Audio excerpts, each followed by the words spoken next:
साथियों नमस्कार। मैं हूं हाथरस उत्तर प्रदेश से आपका मित्र योगेश गौड एडवोकेट और मेरे यूट्यूब चैनल आपका वकील में आपका हार्दिक स्वागत है। मित्रों, आज की वीडियो में मैं बात करने वाला हूं दहेज के झूठे मुकदमों के बारे में। मित्रों, दहेज उत्पीड़न के अधिकांश मुकदमे झूठे होते हैं और इसी कारण इन मुकदमों को परिवाद के रूप में न्यायालय में दर्ज कराया जाता है। पहले सीआरपीसी में जब कोई परिवाद दर्ज कराया जाता था तो अभियुक्त को न्यायालय तलब करने से पहले कोई सूचना नहीं भेजता था और न ही अभियुक्त को तलबी पर या उससे पहले सुनवाई का अधिकार था। तलब होने के बाद अभियुक्त को न्यायालय के द्वारा सम्मन भेजा जाता था और उस सम्मन पर अभियुक्त को न्यायालय में हाजिर होना होता था।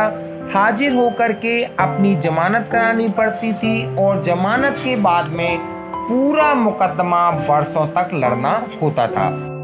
उसे अपना पक्ष रखने का अवसर कहीं भी नहीं दिया जाता था।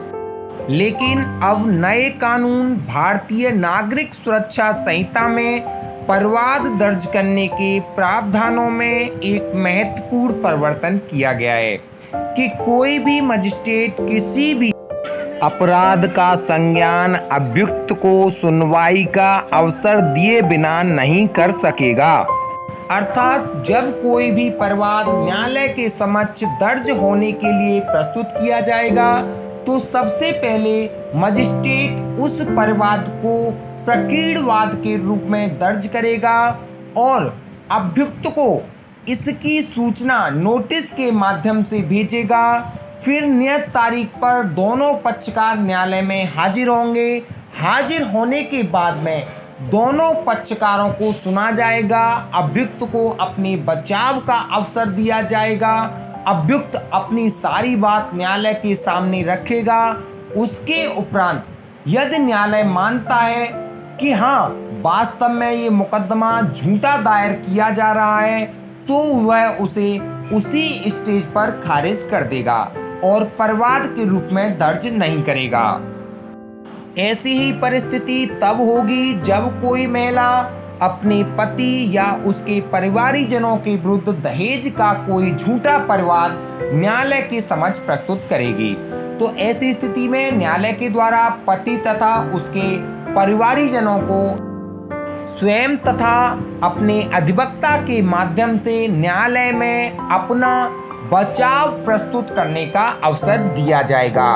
जब कभी भी पति या उसके परिवारीजनों को पत्नी के द्वारा दायर किए जा रहे झूठे परिवाद का नोटिस न्यायालय से प्राप्त हो तो पति तथा उसके परिवारीजनों को अपने पक्ष के सारे सबूत, मोबाइल रिकॉर्डिंग, फोटोज इत्यादि कलेक्ट कर लेने चाहिए और तारीख से पूर्व ही अपने अधिवक्ता से मिलकर के उस परिवाद का एक अच्छा मय सबूत जवाब तैयार करा लेना चाहिए और नियत तारीख को अपना जवाब न्यायालय में दाखिल कर देना चाहिए और जो तारीख बहस के लिए लगे उस समय अपने अधिवक्ता को अच्छी तरह अपनी बात बताकर न्यायालय में बहस करानी चाहिए। यदि आपके अधिवक्ता न्यायालय के सामने यह बात सिद्ध कर देते हैं कि यह मुकदमा पत्नी के द्वारा पति तथा उसके परिवारीजनों के विरुद्ध ज्वेलसावस झूठा दायर किया जा रहा है तो न्यायालय उस परिवाद दायर करने के लिए प्रस्तुत किए गए प्रार्थना पत्र को इसी स्टेज पर खारिज कर देगा और आपके विरुद्ध कोई भी कार्रवाई नहीं करेगा। इस प्रकार आप अब नए कानून के तहत झूठे दहेज के मुकदमों से बच पाएंगे।